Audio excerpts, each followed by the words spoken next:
webinar, he's going to offer new insights into the use of the Duval triangles and pentagons for the interpretation of DGA. So without further ado, we are going to begin the webinar. Mr. Duval, I am going to send it over to my screen, okay, and you can begin. Okay, very good.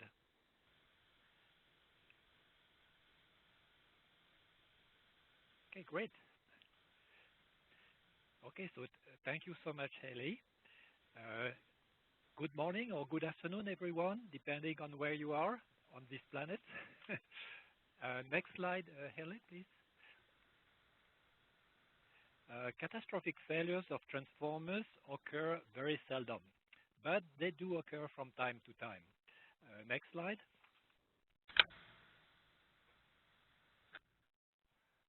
For detecting such failures, the most powerful and widely used method is dissolved gas analysis, or DGA. Also for evaluating the condition of transformers in service. Over the years, several DGA diagnosis methods have been developed using the different hydrocarbon gases formed, hydrogen, H2, methane, CH4, ethane, C2H6, ethylene, C2H4, and acetylene, C2H2. There is a mistake, of course, on the slide. The last gas is C2H2. Sorry for that. Next slide.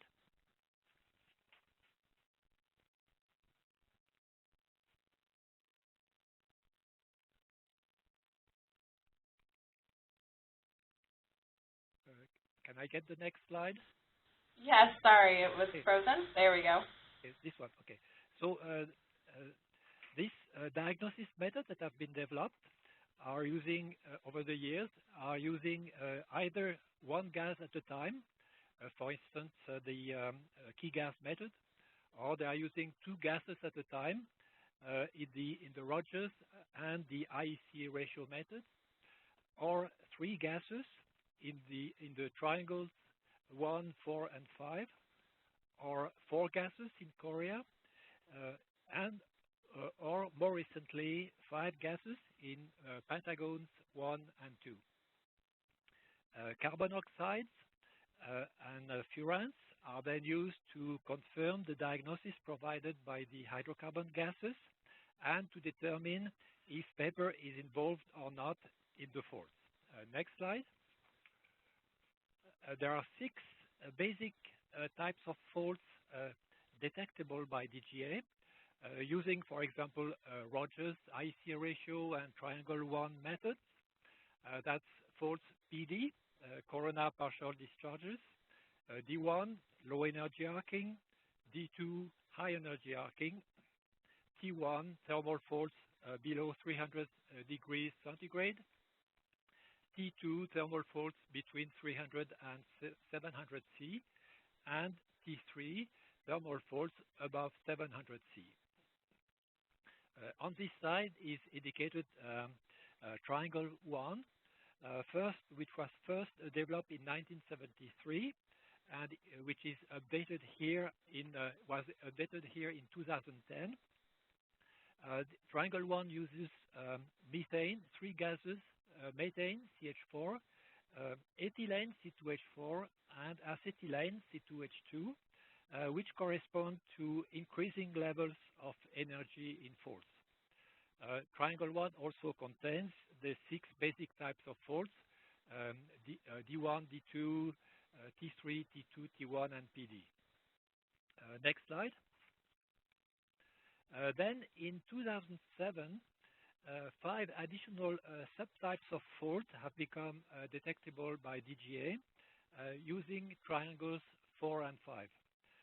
That's faults S, or for stray gassing of oil below 200 centigrade, faults O for overheating below 250 C, not enough to produce carbonization of paper.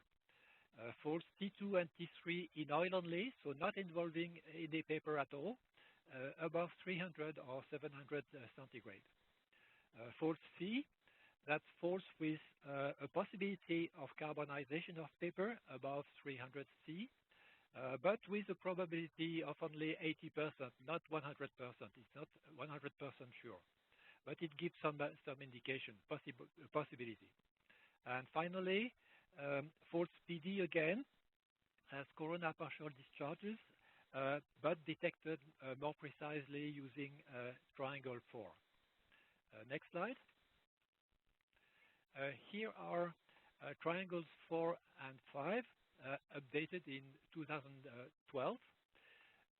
On the left, you have triangle 4 using hydrogen, H2, methane, CH4, and ethane, C2H6, which are the so-called low temperature gases.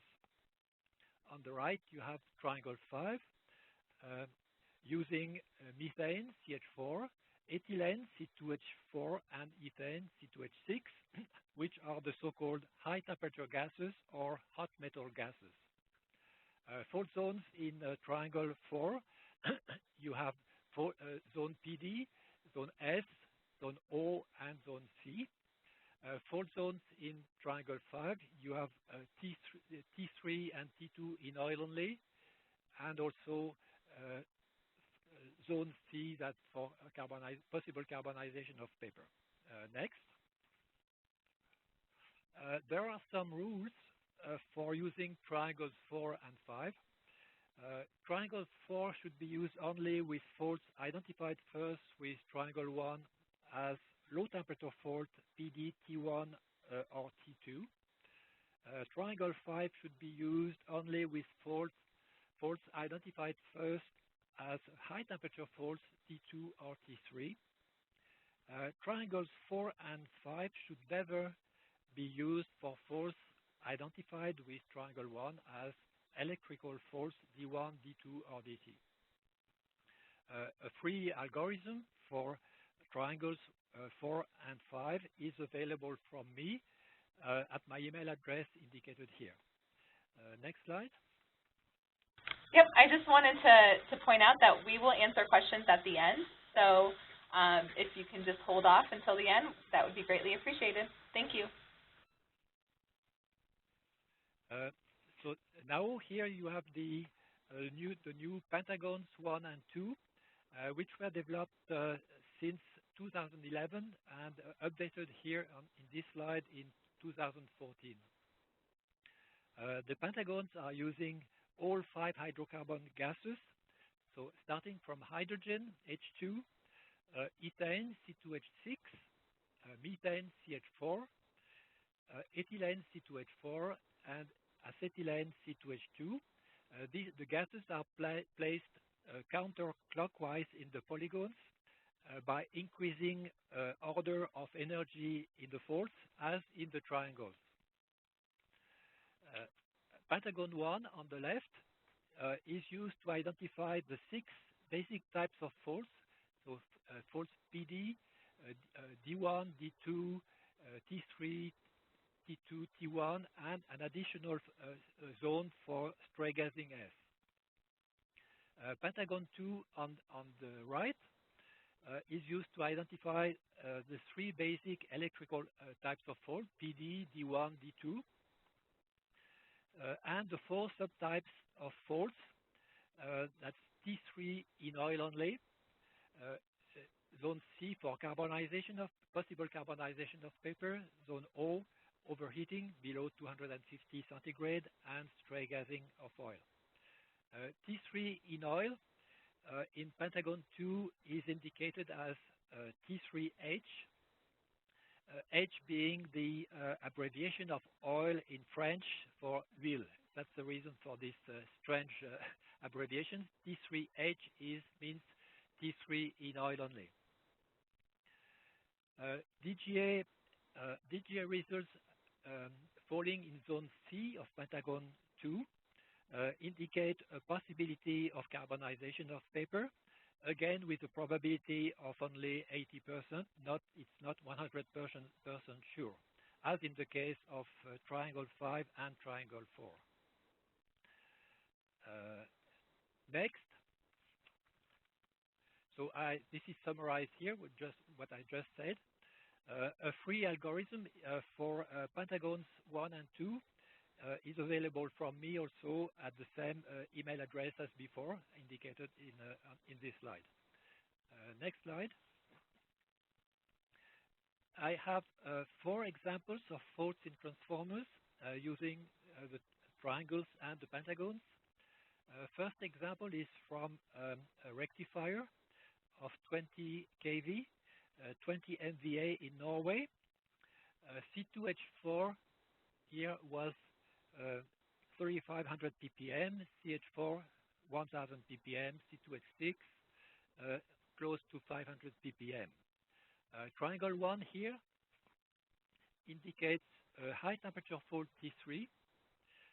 Triangle 5 indicated in this slide, and also Pentagon 2 both indicate a fault T3 in oil only or T3H. So you see the DGA point falls into the T3 in oil zone of triangle 5. By visual inspection of this rectifier, a burnt selector was found. Therefore, this means it was a fault T3 in oil only, as predicted by DGA as a T3H. Next slide. Second example is from a transformer of 24 kV, 40 MVA in Switzerland. C2H4 was 2500 ppm, CH4 2600, C2H6 1100. Triangle 1 here indicates a fault T2. Triangle 5 indicated in the slide, as well as Triangle 4 and Pentagon 2, all indicate a possibility of carbonization of paper in zone C of Triangle 5 in this case. After a Buchholz alarm, carbonized leads were found by visual inspection, as predicted by inspection as a possibility of carbonization of paper. Next slide. Third example is from a transformer of 66 kV, 25 MVA in France. C2H6 here was around 260 ppm, CH4 200 ppm. Triangle 1 indicates a low temperature fault T1. Triangle 4 indicated here in this slide, and Pentagon 2 both indicate overheating O at below 250 centigrade. And so you see in Triangle 4, the DGA point falls into the zone O. By visual inspection, overheated iron sheets of the lower frame were found, which was consistent with DGA in zone O. Next slide. Example 4 is from a sealed transformer with coated paper in New Zealand. Hydrogen was 48,000 ppm, CH4 11,000, C2H6 3,000 ppm. Triangle 1 indicates a low temperature fault T1. Triangle 4 indicated in the slide, and Pentagon 2 both indicate stray gassing of oil S below 200 centigrade. By visual inspection of this transformer, overheating of pressboard between windings was found, which was consistent with DGA in zone S. So no severe damage to the pressboard. Next slide. Triangles 1, 4, and 5, and pentagons 1, 2, as well as all other diagnosis methods such as Rogers, were all initially developed for detecting single faults in transformers. However, in practice, mixtures of faults or multiple faults sometimes are observed in service, and they are more difficult to identify with certainty because these mixtures of faults produce mixtures of gases. Next slide. For instance, mixtures of faults D1 and T2 in Triangle 1 may wrongly appear in terms of gas formation in zone D2. Haley, could you please go back to slide 5, please, if you can?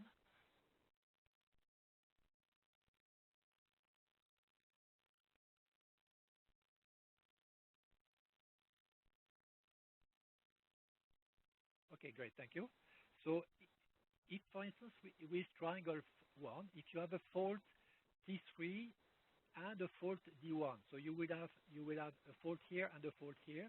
So you will have a mixture of gases, and so in that case, the mixture of gases may appear in between these two zones in zone 2, even though it's not really a fault D2.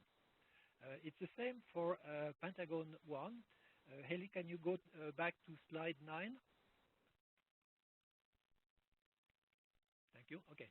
So, for instance, if you have with Pentagon 1, if you have a fault here in zone D1 and a fault in zone T3, the mixture of these two faults may appear in zone D2, even though it's not really a fault D2. So this is something just to remember, that in case of mixtures of faults, the interpretation is more difficult.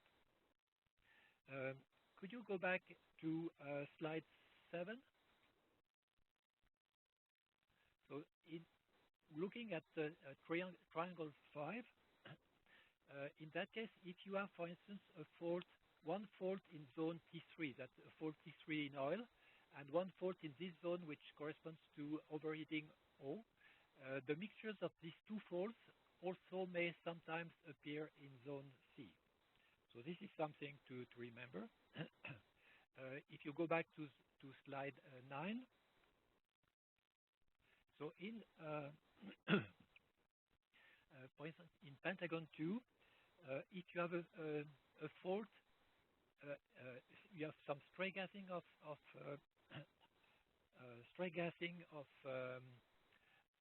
here, if you have stray gassing of oil S, and if you have another fault which is a T2 in the transformer, the mixture of these two faults may also occur in the intermediate zone T1. Can you go back to slide 16?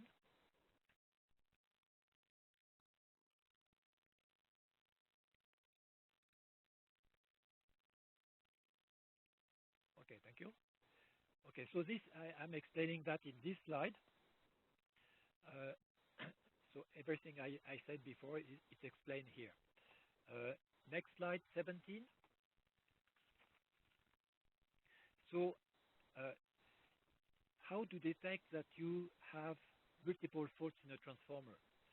The first clue is if there is a change in gas pattern with time. That's the first clue. That can give you some ideas that you might have several faults and not only one fault. Second clue is if triangles 1, 4, 5 and pentagons 1, 2 do not provide exactly the same diagnosis. This also may be an indication of multiple faults. This is because each graphical representation, either triangle or pentagon, is more sensitive to some gases and therefore to some faults. For instance, triangle 4 is more sensitive to hydrogen and therefore more sensitive to faults stray gassing S or PD than even the pentagons, because the pentagons take into account some of the other gases which may a little bit influence the result. Similarly, triangle 5 is more sensitive to ethylene, C2H4, and to faults T3 in oil than triangle 1 and the pentagon. When multiple faults are suspected, to more easily detect them, it may be useful to subtract the last gas formation from the most recent one. That helps. Next slide. I have here 3 examples of multiple faults. Example 5 is from a transformer of 180 kV, 47 MVA in France. In 2005, there was 200 ppm of C2H6 due to low temperature overheating, T1 or O. as shown by triangle 1 and triangle 4 and Pentagon 2. In 2013, a fault T3 in oil was detected by triangle 1, triangle 5, and Pentagon 2. Then in 2014, arcing was detected by triangle 1 and Pentagon 2. And more precisely, it was found that it was arcing D1 after subtracting after keeping only the most recent gas formation or delta here. By visual inspection in 2014, overheating of fluids and windings, as well as arcing in windings, were found by inspection as predicted by the triangles and the Pentagon. Next slide. Graphically, for this example 5, with triangle 1, the fault started as a T1, evolved into a T3, then to the DT zone, the intermediate zone, towards the D2, D1 zone. With Pentagon 2, it started from a fault O, overheating below 250, and then moved to zone T3 in oil, T3H, and then towards zone D1. A mixture of faults O, T3 in oil, and arcing D1 could thus be detected by the pentagons and the triangles. Next slide. Example 6 is from a high voltage hydro transformer in France over a 2-week period. On June 3rd, there was 470 ppm of C2H6, 290 ppm of C2H4, and 140 ppm of CH4 due to a fault T3 according to triangle 1, a fault O according to triangle according to Pentagon 2, and something in between according to triangle 5. On June 12th, by looking only at the most recent gas formation, delta, it became a fault O or a fault spray gassing S.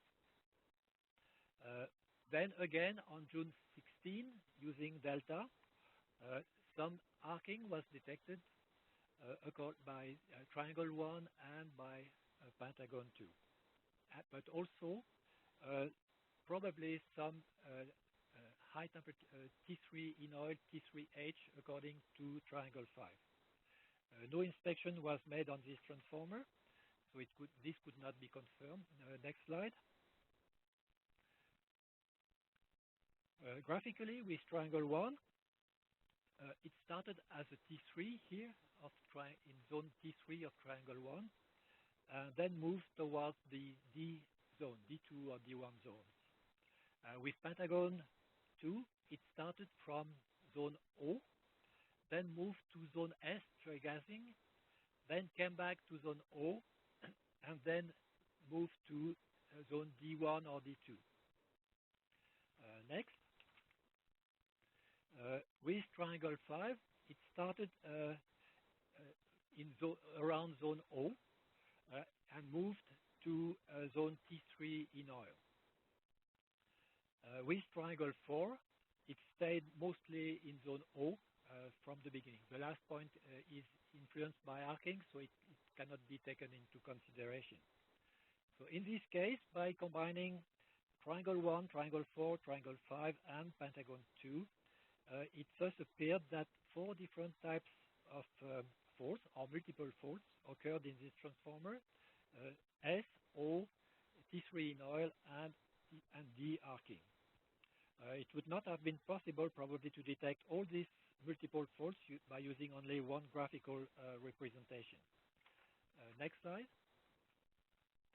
That's a final example 7 from a rectifier of 120 kV, 48 MVA in Norway. It started in 2010 as a T3 in oil, according to triangle 1, 5, and Pentagon 2. Then it moved to the spray gassing zone, according to triangle 4 and Pentagon 2. by subtracting the contribution of stray gassing S, some carbonization of paper could be detected with triangle 4, triangle 5, and Pentagon 2. Indeed, by inspection in 2010, some carbonization of paper in windings was found and repaired. Then in 2013,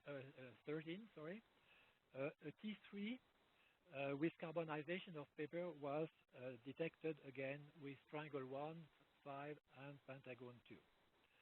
By inspection, the carbonization of paper in winding was found. Carbonization of leads, was found and repaired. Yes. Graphically, with Pentagon 2 in example 7, it started as a T3 in oil in T3H zone, moved to the stray gassing zone S, then to the carbonization of paper zone C. Next slide. Rapidly, so this ends up the presentation of examples and cases. Very rapidly, here is how to use triangular coordinates. What is needed is to calculate the relative percentage of each of the three gases in the triangle used. This can be done manually or with a small algorithm like the one I mentioned previously. Next slide. And this is how DGA coordinates are calculated in the pentagons. The relative percentages of the 5 gases must be calculated first. That's the 5 red dots here indicated here. Then the centroid of this polygon is calculated and it is indicated at the blue dot. Doing that can, in practice, requires to use a small algorithm, which is easy to develop and which is also available from me at the same email address. So next slide. So now it's time for questions. If you have any, I will be happy to try to answer them. Yes. Okay. So this time we will be taking questions. We have one that says, if we have T2 in triangle 1, should we look at the triangle 4 or triangle 5? If you have what? If we have T2 in triangle 1, should we look at the triangle 4 or triangle 5? D2. Well, if you have T2 in triangle 1, you can use both triangle 4 and triangle 5 to see what each of the triangle will say. Okay. We also have how many transformers make up the empirical data that governs the shaded areas in the pentagon? I would say it's around 200. 200, great. Mr. Duval, are pentagons designed to replace triangles? No, it was not really. Well, it was not designed to replace triangle. It was just by curiosity that it was designed, because it was a kind of natural evolution to say, so far we've taken into account only two gases at a time, or 3 gases at a time. Why not try to take into consideration five gases at a time? So that was the reason why we tried to develop the Pentagon. Now that it is available, I would say if the question so often is raised, should we start with the Pentagon or should we start with triangle 1? Well, it depends. If you do not suspect that you have any multiple fault in your transformer, you can start with the Pentagons, which are a bit faster to use because you have the answer immediately, rather than starting with triangle 1 and then switching to triangle 4 and triangle 5. However, if you have a transformer where gas patterns are changing, have changed recently, this is an indication that you might have some multiple faults in this transformer, and then in this case, it may be useful in order to identify all these multiple faults, to use not only the pentagon but also the three different triangles. This will give you more information about the types of faults that you might be occurring in your transformer. Okay. What differences occur between mineral oil and natural ester oil with respect to the Pentagon? Well, presently the Pentagon is, it has been developed only for mineral oil. It has not been developed yet for the natural esters. For natural esters, what is available presently is triangle 3. Eventually, when I have a bit more time, free time, I may try to develop a pentagon for natural esters, which will be the equivalent of triangle 3 for natural esters. But presently, there is no pentagon available for natural esters. Okay. When should I use P1 and P2? What do you mean, P1? I don't think that there's any more. We'll skip that one. There's no more elaboration. Are there any limitations or thresholds to using Duval triangle or pentagon? For example, H2 should be larger than 100 ppm or CH4 larger than any value. Yes. Well, that's the same question, the same problem for all diagnosis methods. In order to use any diagnosis method, would it be Rogers or the triangles or the pentagons? What is needed in order to do that, you need to be sure that your ppm values are accurate and reliable. If they are, if you are confident that the values coming from your lab or coming from your monitor are reliable, then you can use all these diagnosis methods. Now, so the pentagons and the other diagnosis method will give you an idea of where these gases are coming from. They are always coming from some place. Usually, it's a kind of fault. It may be a very small fault, which is not severe at all, which is not a fault of concern, but it always comes from some kind of stress on the transformer. Now, once you have identified what is the type of stress that gave rise to your gas formation, then the next step is to determine if this gas formation is a concern or not. Usually, for instance, what is considered is that if the ppm values are below condition 1 values, it is not considered as a fault of concern yet. Once at least one of the gases overpasses the condition 1, then it's an indication that this fault is a possible concern, and so you should look at it more closely. But this again, it depends. Sometimes people they don't try to do anything unless the ppm values are above condition 1. But some people may try it. If you are confident again on the ppm that the ppm values are reliable, you could already, even below condition 1, you could try to find out what is the kind of stress that you might have in the transformer. Next question, is it possible to use Pentagon before reaching liming or maybe limiting values of any gas when gas rise velocity is high? Well, I think it's more or less the same question as the previous one. As I understand it, again, you can use, as I say, if your ppm values are, if you are confident that your ppm values are correct, you could use, as soon as you know you are confident of that, you can use the pentagon and you can use the triangles and you can use Rogers. Okay. But of course, sorry. Go ahead. Was there any more that you needed to say on that question, Mr. Duval? Yes. Well, of course, the higher gas formation, the more useful the diagnosis methods become, because the diagnosis method will tell you um, how much a concern the fault might be. Usually, if you have some arcing, this is considered as quite a concern, even at very low ppm values.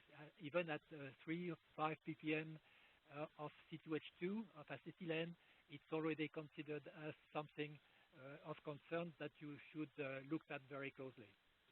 On the other hand, if it's another gas like C2H6 or even C2H4, you can probably live with much higher values without this being dangerous for the transformer. Is the pentagon more accurate than the triangle or the same? Well, both the pentagon and the triangles are based on the same case to the inspected cases. So they are using the same basic data to draw the different zones. What makes the difference between the pentagon and the triangle is that is the fact that they are not using the same gases.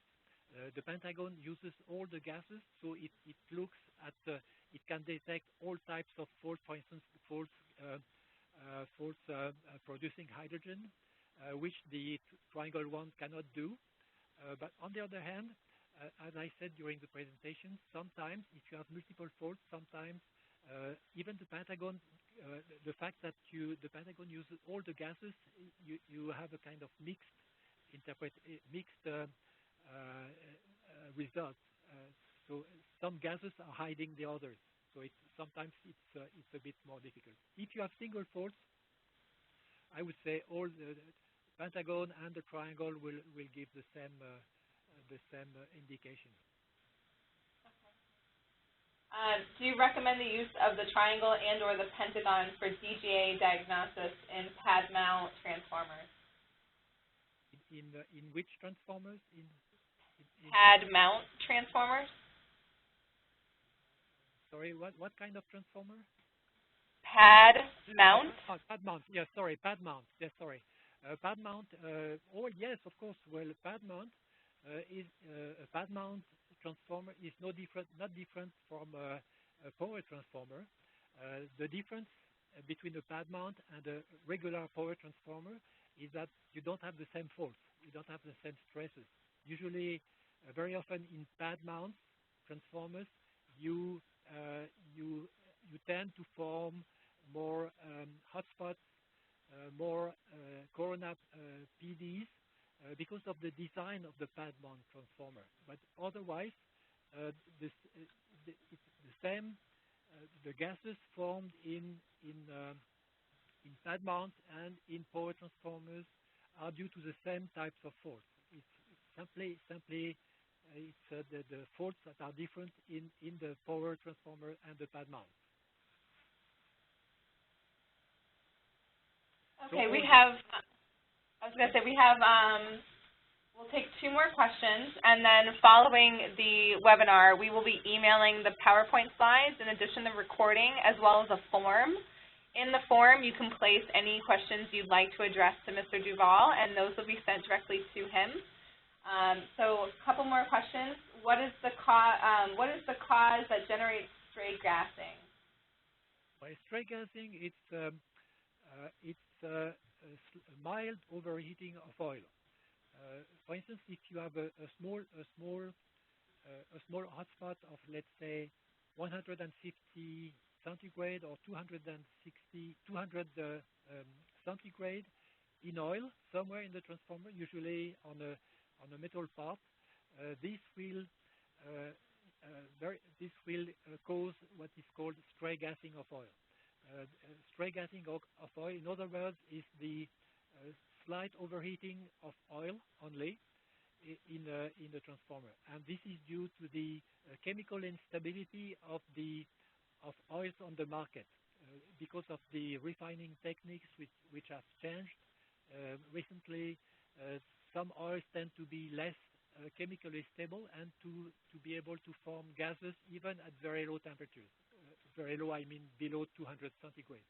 But usually, when you have detected that it is stray gassing, it's a good, very good information, because if you, it means that you have some mild hotspot in oil, so it's not dangerous at all for the transformer. The transformer can continue to operate normally for practically all its life, with only if there is only stray gassing of oil. Of course, some years ago it was a concern because people were not sure where these gases were coming from or were due to, but now we are able to identify with certainty that it's due to stray gassing, and then once you know that, you can afford to form very high levels of hydrogen or other stray gases. This will not affect the operation of the transformer. Okay. Last question. How is the Pentagon system going to change the actual technology in use? To change the technology in where? In use. So how is the Pentagon system going to change technology used today? Well, I don't know. Time will say. Presently, it's a new tool available to DGA users, and so they are going to look at it to compare to other diagnosis methods, and they will make an opinion for themselves on whether or not it's better than the other techniques, and or if it's only can be used as a complement, as a main tool, or as a complement to other diagnosis methods. Okay. Well, I'd like to thank everyone for joining us, and thank you, Mr. Duval, for the great presentation. I'd just like to reiterate that I will be sending out the presentation. I'm also going to be sending out the algorithms in the email as well as the YouTube link to the recording of the webinar to everyone that has registered and joined us today, so you can see that at your leisure. In addition, there'll also be a form that you can fill out and send questions to Mr. Duval if your question was not answered today, or if you have any other lingering questions. If you have any immediate need for a DGA solution and would like to know more about Qualitrol's DGA solutions, you can feel free to reply to the email when it comes out. And again, thank you all, and have a great afternoon, morning, and evening. Thank you.